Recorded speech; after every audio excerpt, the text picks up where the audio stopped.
An accident? No. Choice. I smashed my phone against the kitchen counter so hard the screen cracked into 1,000 tiny slivers. I could have just turned it off or set it aside for a couple of hours, but the rage boiling inside me demanded something louder, more final. Shards of glass and plastic scattered onto the floor, and for a moment I stared at the wreckage, feeling an odd sense of relief. No more buzzing notifications, no more texts from strangers hinting that my wife was leading some secret double life. No more images I couldn't unsee. But the quiet that replaced it didn't bring peace. It felt heavier, like a lead blanket pressing down on my chest. I breathed in and tried to focus on the tick of the clock on the wall. The second hand moved steadily forward, indifferent to the chaos in my head. I could still hear the faint ringing in my ears from the impact of the phone, or maybe it was just the echo of everything I'd learned in the past few days. For a man like me, born in Detroit, raised with a sense of straightforward honesty in a rough neighborhood, betrayal doesn't come gently. It arrives like a sledgehammer.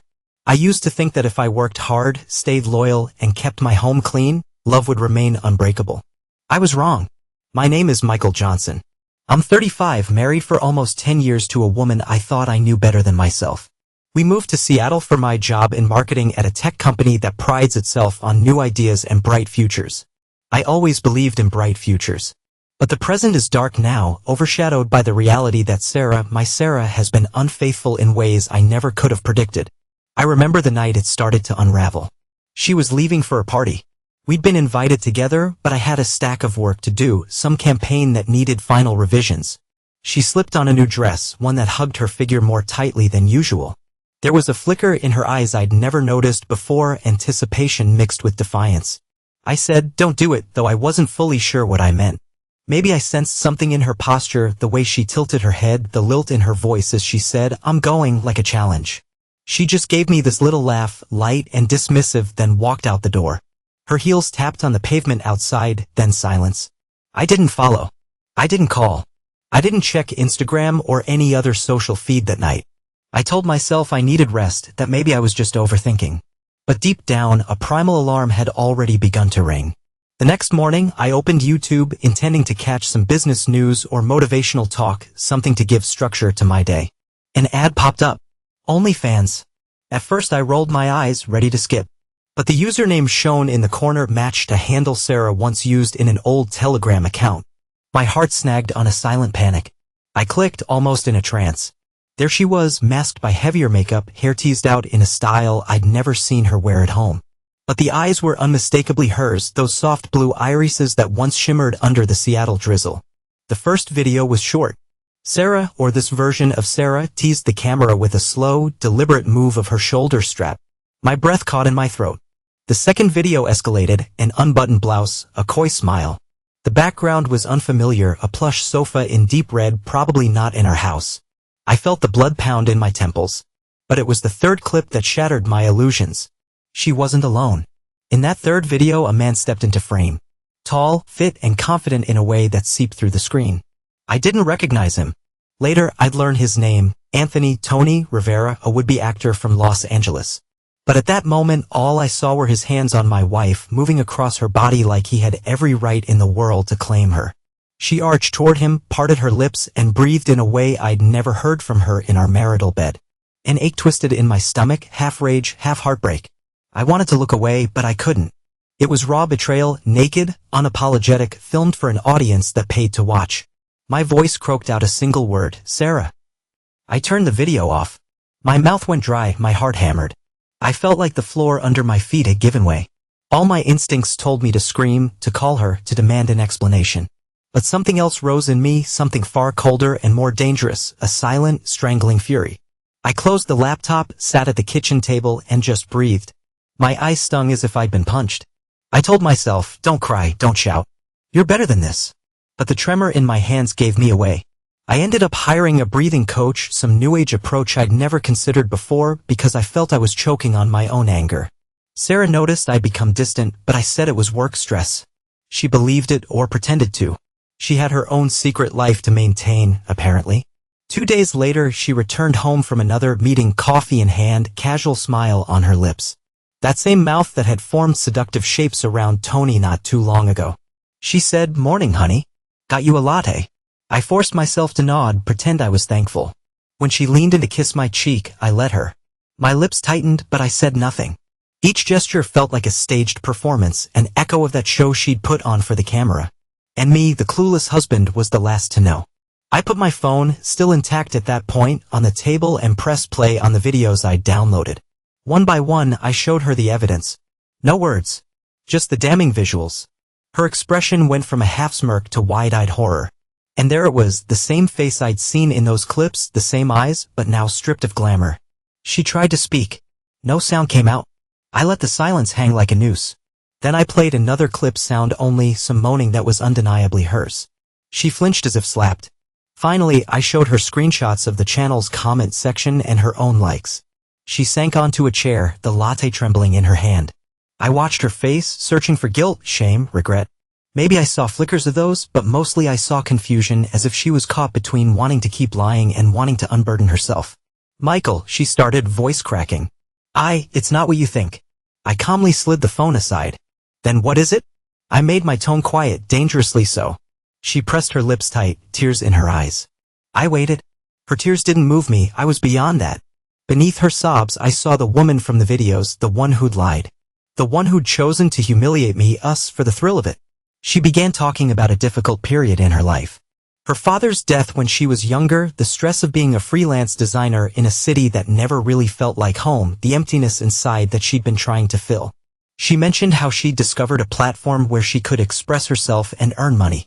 Then Tony came along, a charismatic guy who offered her excitement and creative collaboration, as she put it.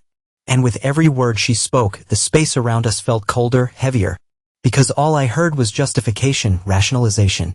Not once did she apologize. Not once did she seem genuinely remorseful for the betrayal, only regretful she got caught. I let her talk until her voice grew hoarse. She reached for me, tried to touch my hand, but I pulled away with a slight shake of my head. When I finally spoke, I made sure my voice was steady, though inside my chest a storm raged. Sarah, you're free. But not from yourself. That was all I said. Then I got up, opened the door, and waited. She looked at me with disbelief, tears still glistening. She seemed to want one last chance to plead, but the words wouldn't come. I think in that moment she understood something about me. I wasn't going to fight, scream, or beg. My punishment would be silence. I was done. Because I could no longer see her as the woman I married. She had become a stranger, someone who existed on a stage for strangers' pleasure. She walked out. I closed the door behind her, each second an echo of finality. I stood there for a long time, the handle still in my grip. I felt the energy draining from my body, replaced by a hollow numbness. That evening, I could still smell her perfume in the hallway. I kept expecting to hear her footsteps returning. But they never did. Eventually, I took out my phone to text someone, maybe my sister in Texas, maybe a close friend. That's when the messages from unknown numbers started pouring in, mocking me, telling me they recognized Sarah from certain videos that they'd known for weeks. A wave of humiliation crashed over me. So I took the phone and hurled it against the counter in a blind fury. And that's how it broke. That's how I ended up in this moment, listening to the clock tick, glass shards scattered, my life in ruins. I breathe in slowly. My breathing coach's voice echoes in my head, instructing me to count to 4, hold for 2, exhale for 4. The instructions do little to quell the trembling in my hands, but at least they keep me from picking up another object to smash. There's no point in letting anger control me. I'm trying to keep it together for my own sake. But how did it come to this? I think back to the early days with Sarah, how we met. She was from San Diego, all sunshine and casual confidence, while I was a scrappy kid from Detroit with big ambitions. We married young, but we had love, or so I believed. We moved to Seattle for my job, and she started freelancing in graphic design. Maybe the rain and gloom got to her. Maybe the routine chipped away at her sense of adventure. I don't know. All I know is that at some point, she found a taste of forbidden excitement and she didn't turn away. Images flash in my mind, that video of her and Tony. His hands on her waist, her lips parted. The swirl of her hair as she tossed her head back. The wet sound of their kisses. It's an erotic subtext burned into my brain. I feel a wave of nausea. My voice is stuck in my throat as if I'm about to scream but can't. The floor feels unsteady, like it wants to swallow me whole. I try to distract myself by cleaning up the shards from my phone. They slice my fingertips in tiny cuts, not deep enough to bleed much, but enough to make me hiss in pain. I welcome the sting. Maybe physical pain will overshadow the emotional turmoil. But it doesn't. It just adds to it. Suddenly, the doorbell rings. A jolt shoots through me. My first thought is that Sarah has come back, maybe to beg for forgiveness or to retrieve her things. I set the broom aside, take a breath, and open the door. It's Tony. I recognize his face from those videos, except now he's wearing a casual leather jacket and a smug grin. My blood runs cold. How dare he show up at my doorstep? My hand clenches the doorknob, knuckles white. He lifts his chin in a mocking greeting. Hey, I'm Tony, he says, like we're just two guys meeting under normal circumstances. My jaw tightens. What do you want? My voice sounds tight and raw. He shrugs. Thought we should talk. About Sarah. About everything. I step outside, closing the door behind me so he can't just stroll into my living room. The last thing I need is for him to contaminate my space. There's nothing to talk about, I say. Each syllable is laced with bitterness. She made her choice. You helped her. That's it. He has the nerve to sigh, as if he's disappointed in my lack of openness. Look, man, this isn't personal, he says, raising his hands in a half-hearted gesture of surrender. Sarah and I, this was about creativity, about... Shut up, I say quietly. Don't you dare feed me that line. I saw the videos. You had your hands all over my wife, and you both put it online for money. My voice trembles with anger. He looks away, clearly uncomfortable for the first time. She wanted it, he says, defensive. She wanted to be free to express herself. I just provided the opportunity. My throat feels tight. I consider throwing a punch, but some cooler part of me holds back. Instead, I let out a bitter laugh. You must be proud of yourself, big man from LA, turning unsuspecting wives into amateur porn stars for extra cash. You want a medal. He actually has the gall to look wounded. I'm not a bad guy. Things happen. You, me, we're in the same boat now. I stare at him, incredulous. We're not in the same damn boat. You came here to rub it in my face? Or are you here to pick up her things? He shakes his head. I'm not living with her. She never asked me to. She felt suffocated, man. Maybe you didn't notice. Maybe you didn't give her enough room to breathe. That comment hits like a punch to the gut. Get off my property, I say, my voice low and deadly. Before I do something we'll both regret. Tony holds my gaze for a moment as though measuring me. Then he mutters, whatever, and turns to go, stepping slowly down the driveway. I stand there, fists clenched, until his figure disappears around the corner. My mind reels. Of all the things to say, that she felt suffocated? I gave Sarah everything, respect, space, love, but apparently not enough. I feel a new wave of resentment bloom in my chest, directed at both him and her. It's not just the sex, it's the lies, the secrecy, the public humiliation. She posted herself online with him for thousands of strangers. And I was the last to know. Eventually, I head back inside. My footsteps echo in the empty house. The kitchen light flickers, reminding me I need to change the bulb.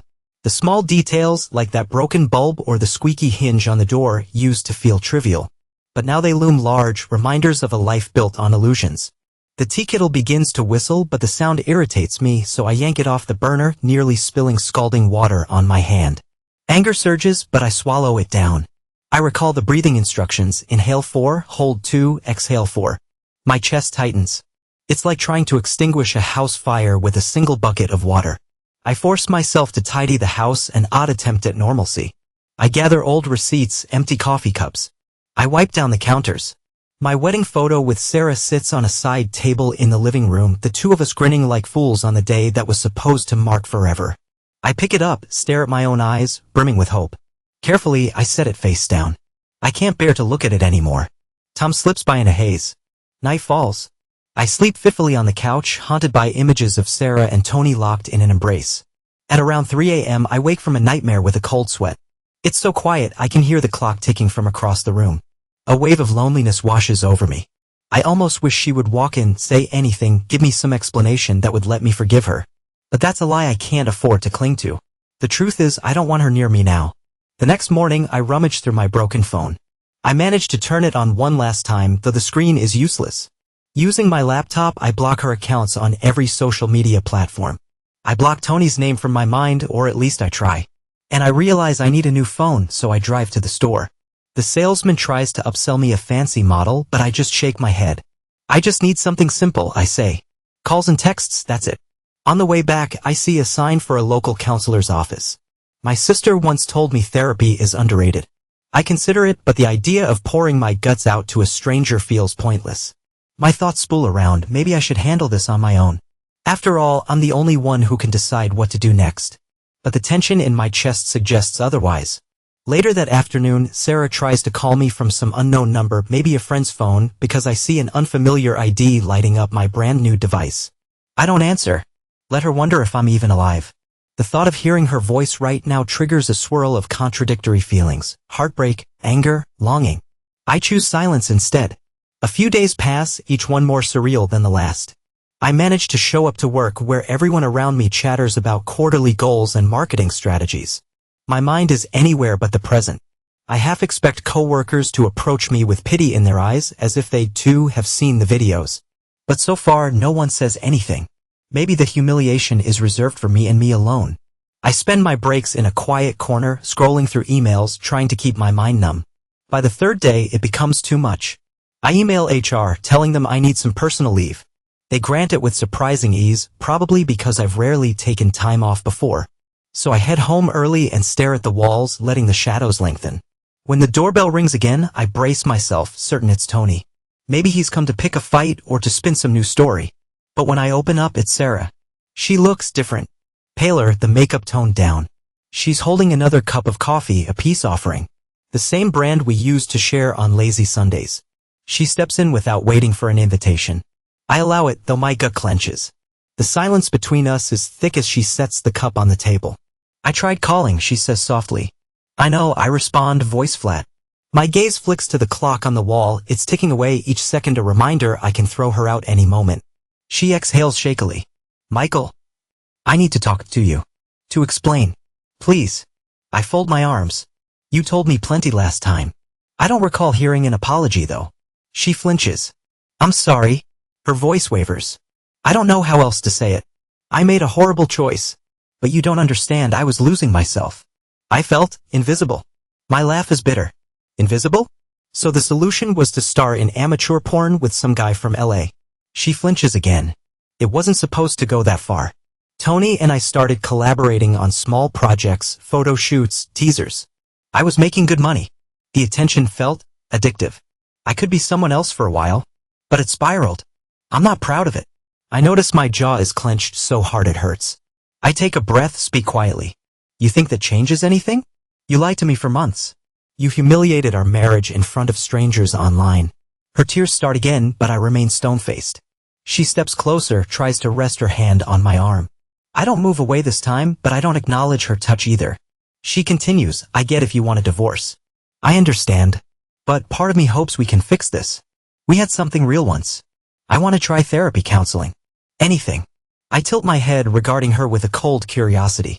Tell me, Sarah, do you still post on that site? Still filming with Tony? She shakes her head rapidly. No. I cut it off. I swear. I stare at her, searching for any sign of deceit. You're lying, I say after a beat. I checked your last activity before I blocked everything. You were still active last week. She pales. I needed to say goodbye to my followers. They pay my bills, Michael. I was just saying goodbye, I interrupt, my voice dripping with cynicism. Right? A silence stretches. She looks at the floor. Then what do you want from me? I ask, letting the question hang. I wonder if I even want the answer. She looks up, eyes red. A chance to make amends. Even if it's just for me to say, face to face, that I'm sorry. I let out a long breath. The memory of those videos roars in my mind. My voice drops to a near whisper, apology accepted. She's about to say something else, but I raise my hand to stop her. But I'm not forgetting, I continue, the venom creeping into my tone. Ever. She swallows. I deserve that. My phone buzzes on the table, a new model, cheap, but functional. The vibration is enough to break the tension. I take the call, ignoring her presence. It's my breathing coach reminding me about a session. I agree to it, my voice tight, then hang up. Sarah stands there, uncertain. The overhead light flickers and the tea kettle begins to boil on the stove, whistling softly. I walk to the stove, shut off the burner, letting the whistle die out. Slowly, I turn back to her. You can go now, I say. I have an appointment. She opens her mouth, possibly to argue, but closes it again. Then, in a subdued voice, she murmurs, all right. Her steps are hesitant as she heads for the door. Just before she crosses the threshold, she pauses. I hope one day you find it in your heart to forgive me, she says, barely audible. I offer no response and she leaves.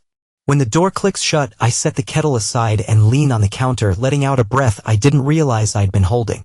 My voice trembles when I speak to the empty kitchen. Forgive? I don't know if I can do that. In the days that follow, I meet with the breathing coach more frequently. She's a calm, middle-aged woman who doesn't pry into my personal life too much, just encourages me to focus on each inhale and exhale. Yet every session, my throat tightens at the memory of what Sarah did. The betrayal plays in my mind on an endless loop, leaving me feeling raw. I catch a glimpse of Tony once more near my neighborhood. I'm driving home from the grocery store when I see him leaning against a parked car, scrolling on his phone. Our eyes meet through the windshield. He smirks, then gives a small nod as if to say, "Still here, buddy." My stomach lurches. I grip the steering wheel until my knuckles turn white, forcing myself not to stop. I keep driving. I can't let him drag me into some pointless confrontation. But the rage simmers. Late that night, I pace the living room, replaying scenes in my head, her with him, his swagger when he showed up at my door. I think about the vow I made to Sarah when we got married, about loyalty, about not letting life break us apart. She shattered that vow. Tony's just a symptom, but he's also a catalyst. And me, I'm the one stuck picking up the pieces. One evening I decide to text Sarah. My message is short: come over tomorrow at 7. We need to talk.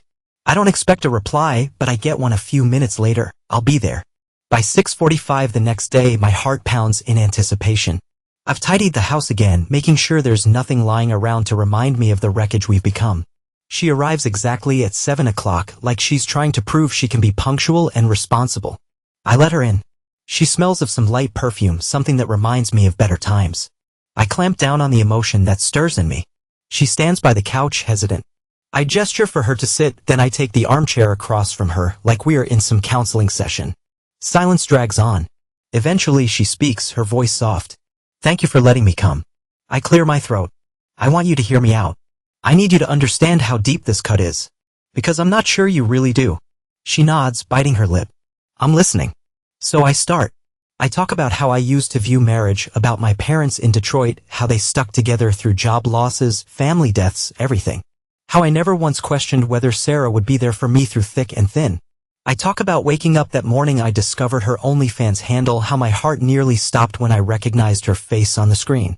How I felt like the world collapsed with each new video. She closes her eyes, tears sliding down her cheeks. "I hate that I hurt you like that," she says, voice trembling. "I can't take it back, but... Michael, I swear it wasn't about hurting you. It was about me." I nod slowly. "Yes, that's what terrifies me the most, that you stopped caring how it would affect me. That's what betrayal is."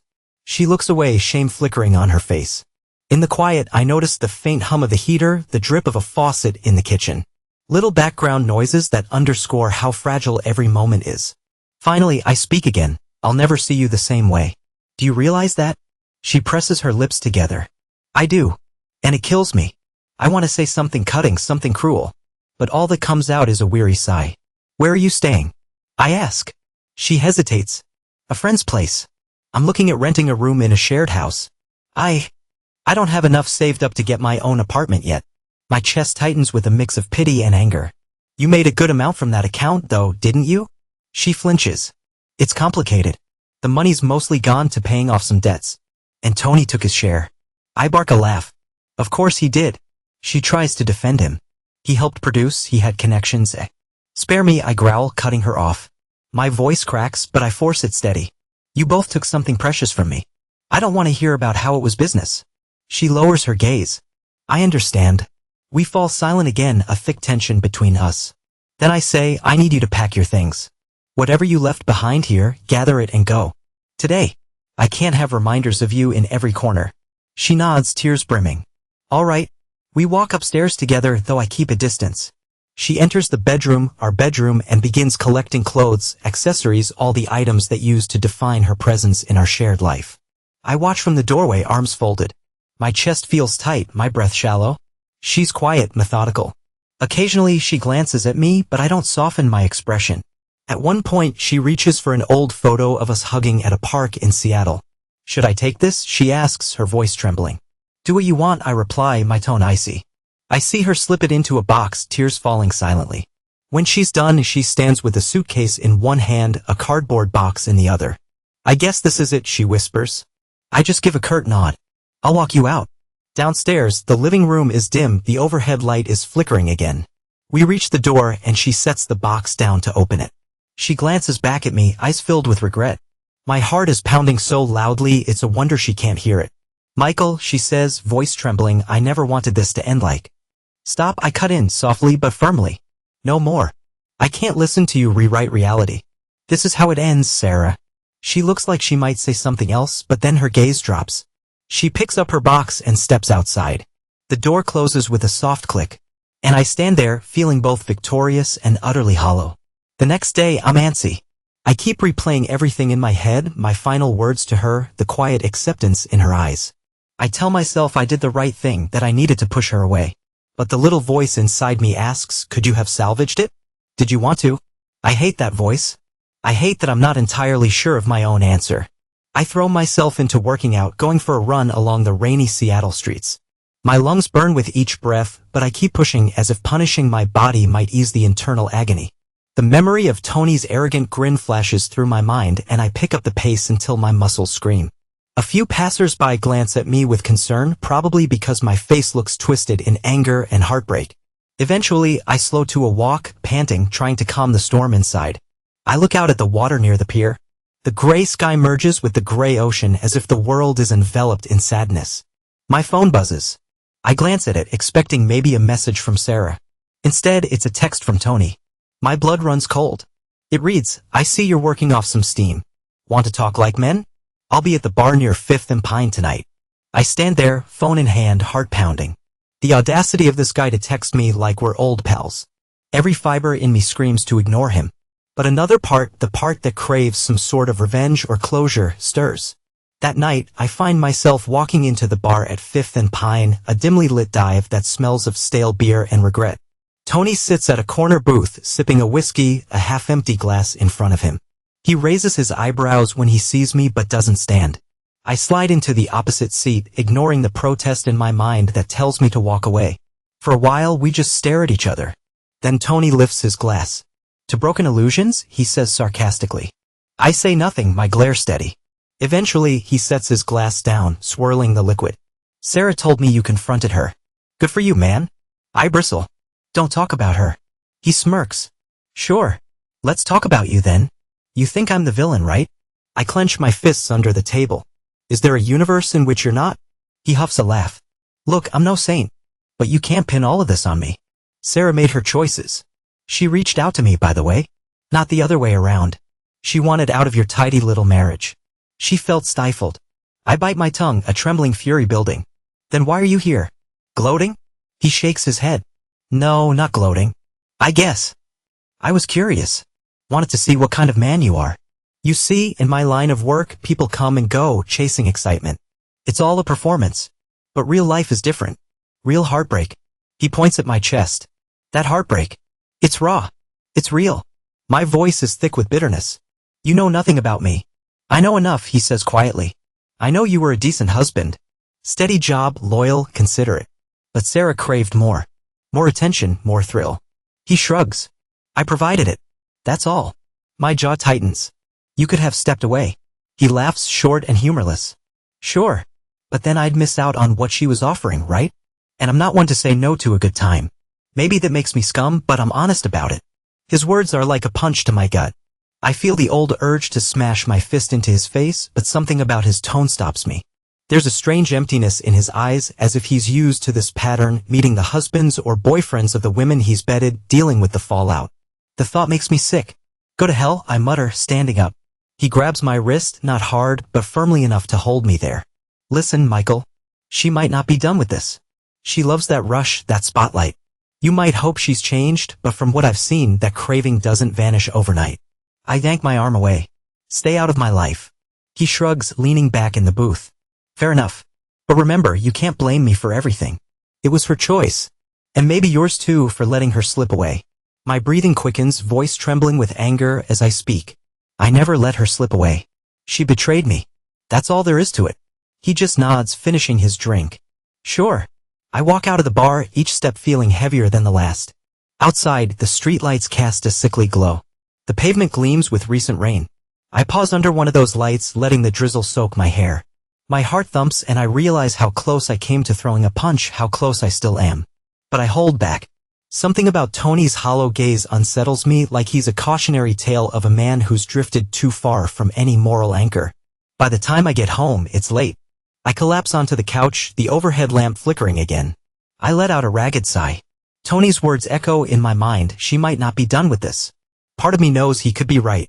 She might keep chasing that thrill with or without him. It's her life now, no longer mine. At some point in the middle of the night, my phone buzzes. Another unknown number. I stare at it, that old dread creeping in. Then I turn it off, toss it onto the coffee table, and bury my face in my hands. This is my new normal: uncertainty, suspicion, the knowledge that the woman I once loved with every fiber of my being isn't who I thought she was. Weeks slide by. I file for divorce. My lawyer is efficient, sympathetic. I barely listen as she outlines the process. I just sign where needed. Sarah doesn't contest. She even waives certain claims, possibly out of guilt. We barely exchange words throughout it, mostly letting our lawyers handle the details. On the day the papers are finalized, I walk out of the courthouse feeling numb. I get in my car and just sit there, staring at the steering wheel. 10 years of marriage gone. My phone rings, my boss, wanting to know if I'm ready to come back to work. I swallow hard, forcing composure. I'll be in tomorrow, I say. My voice doesn't shake. He thanks me and hangs up. I'm about to turn the ignition when I see Sarah step out of the courthouse, her gaze wandering until it lands on me. We lock eyes through the windshield. She lifts her hand slightly, a feeble wave, then she turns and walks away. I watch her figure recede into the distance, a strange ache in my chest. That night, back at home, I look around at the half-empty closets, the bare spaces where her books and photos used to be. I feel an urge to rid myself of every trace of her, but I recall the words I spoke to her: "You're free. But not from yourself." Perhaps I need to heed that sentiment too. I'm free from the marriage, but not from the pain. The images, the betrayal, they're etched into me. I stand in the doorway of the bedroom, scanning the shadows. The bed is made, but I can't bring myself to sleep there. I remember how we used to lie close, how her hair smelled of coconut shampoo. I remember nights of laughter and mornings of lazy tenderness. Were all those moments a lie? Or did they just wither somewhere along the road? I leave the bedroom, shutting the door behind me. I grab an old blanket from the linen closet and stretch out on the living room couch. My father's watch, passed down to me years ago, sits on the coffee table, its rhythmic ticking a lonely companion. It's late, and the wind outside rattles the windows. I close my eyes, exhaling slowly. Days turn into weeks, then months. I focus on work, burying myself in projects and deadlines. I take up running more seriously. I see my breathing coach once a week. Slowly, the intensity of the rage and hurt dulls to an ache, like an old injury that flares up in bad weather. People at the office notice I'm quieter, less prone to jokes or casual banter. But they also see me throwing myself into campaigns with renewed vigor, as if I'm trying to prove something to myself. Or maybe I'm just trying to forget. Every so often I catch a glimpse of Sarah on social media, someone tags her, or a recommended post appears.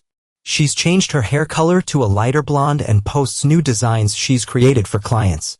No mention of her other work. She looks fine. Possibly even happy. I wonder if she's still seeing Tony or if they parted ways.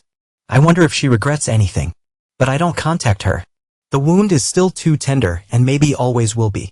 I also see glimpses of Tony's life, a cameo in some small-time web series, pictures of him at a party with a new woman on his arm. He looks like he's moved on to the next thrill. Perhaps Sarah was just another storyline in his ongoing production. The anger resurfaces briefly but then fades. He's a symptom, not the disease. One evening, as I'm sitting alone in the living room, I recall that final moment with Sarah, the day I showed her the videos, the screenshots, the likes. She tried to speak, but I silenced her. I played them one after another until there was no denying the truth. The look on her face, shock, fear, a hint of twisted pride, told me more than words could. That memory stings, but it also reminds me why I had to let go. My father's watch ticks softly on my wrist. I check the time, it's late. Yet the house feels unnervingly quiet, like it's holding its breath, waiting for a confrontation that will never happen. I think about that line I told her: "You're free. But not from yourself." The same applies to me. I'm free of the marriage, the lies, but not from the scars. Not from the lingering question of how it all went so wrong. I get up, turn off the lights, and step into the backyard. Seattle's night sky is heavy with clouds, but a sliver of moonlight peeks through. I breathe in the damp air, remembering the lessons from the breathing coach. Inhale 4, hold 2, exhale 4. Slowly, methodically. It grounds me, at least for the moment. In the darkness, I speak softly to no one. I never wanted this. But here we are. A part of me feels lighter just saying it out loud. Another part wonders if there's any part of Sarah's soul that aches like mine. I recall something my mother once told me: sometimes the strongest love is the one you show yourself after someone breaks you. At the time, I didn't really understand. Now, maybe I do. The final confrontation happens unexpectedly months after the divorce is settled. I'm leaving a grocery store carrying a couple of paper bags when I see Sarah in the parking lot. She's alone, rummaging in her purse for keys. We make eye contact, and there's a flicker of something: sadness, recognition, perhaps an echo of the old bond we once shared. I consider just walking away, but she raises her hand in a small wave, so I approach. "Hey," I say, voice stiff. She nods. "Hey." She looks at the grocery bags in my arms. "How are you?" I take a moment, letting the damp Seattle air cling to my skin. "I'm managing," I reply. She tries a half smile. "You look good, Michael. Healthier." I shift my weight. I run a lot these days. It helps clear my head. She hesitates. "I'm glad." "Really?" I watch her carefully, searching her face for regret or longing. Maybe I see a flicker of both. "How about you?" I ask, my tone polite but distant. She shrugs. "I'm figuring things out. Got a steady freelance gig. Moved into a small studio apartment. It's not much, but it's mine. Or at least I can afford the rent by myself." "Good," I say quietly. A breeze rustles between us. I can't help but ask, "And Tony?" Her lips tighten. "We're not together, if that's what you mean. It was a mistake. One I'll have to live with." I nod. The grocery bag is getting heavy in my arms, but I don't shift it. I let the discomfort remind me of the moment. She looks at me as if expecting something: absolution, maybe. But I have none to give. We stand there for a moment, silent under the parking lot's neon lights. Then she says, "I know I can't fix what I broke. But for what it's worth, I regret hurting you." I force a thin smile, the closest thing I have to warmth. "Thanks." She lingers, perhaps on the verge of saying more. Then her gaze drops. "All right, I'll let you go. Take care, Michael." "You too, Sarah," I reply. She turns away, keys jingling in her hand, and I head to my car. I don't look back. When I get home, I feel an odd sense of finality. Like that brief exchange was the closure we never fully had before. The ache is still there, but maybe it's dulled a bit. I unpack my groceries, noticing how quiet the house is, and yet I don't feel quite as alone. Maybe I'm getting used to the solitude. Maybe solitude is my new normal, and I'm finding a strange comfort in it. Months later, on a drizzly Saturday, I sit on my front porch, sipping coffee. I watch the rain gather on the edge of the roof before dripping steadily onto the lawn. My phone rests on the small table beside me, no longer a device of torment, just a way to keep in touch with the few people who matter. I still have my job, my house, my routines. But I'm different now, hollowed out in some ways, tempered like steel in others. I remember the day Sarah left for that party in her new dress, how I said, "Don't do it," not really knowing what I was warning her about. I remember the vicious sting of seeing her online content. I remember the suffocating rage, the cold confrontation, the door closing behind her for the last time. I remember smashing my phone, trying to destroy the evidence of betrayal, or maybe just trying to kill the pain. None of it worked the way I wanted, but maybe it led me here, to a place of reluctant acceptance. The real heartbreak is that I can't change the past. The real mercy is that I don't have to remain trapped by it. The future stretches out, uncertain but mine to shape. Inside, a single suitcase remains in a closet, my last vestige of Sarah's presence.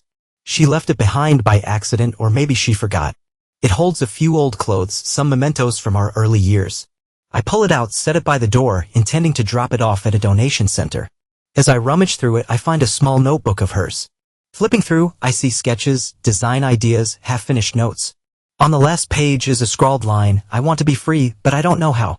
I stare at it, that quiet confession, feeling a pang of empathy. Then I tuck the notebook back in and zip the suitcase. I'm done living in her headspace. She's free, just as I told her. And I'm free too, except from the memories. Those might linger, but they no longer define me. Stepping out into the drizzle, suitcase in hand, I breathe in the cool air. The rain hits my skin and I let it wash over me. Once I believed Sarah was my home, the anchor I'd cling to forever. Now I know she was more like a set piece, a temporary shelter that collapsed at the first sign of a storm. On that far shore we once imagined, there was never a real home, just decorations and lies. Still, I keep walking, keep breathing, each step a small release. The suitcase's handle presses against my palm, reminding me of weight I no longer want to carry. By the time I reach my car, I feel lighter somehow. I open the trunk, place the suitcase inside, and close it with a firm push. I look up at the sky, gray clouds swirling overhead. My father's watch ticks on my wrist, a steady reminder that time marches on. And so will I. In the silence of this moment, I whisper words meant only for myself. I survived. Then I slide into the driver's seat, start the engine, and drive off, leaving the ghosts of that life behind. Because sometimes the strongest thing you can do is walk away from the ruins, knowing you owe nothing more to the ashes. It's over. And that, in its own devastating way, is a kind of peace.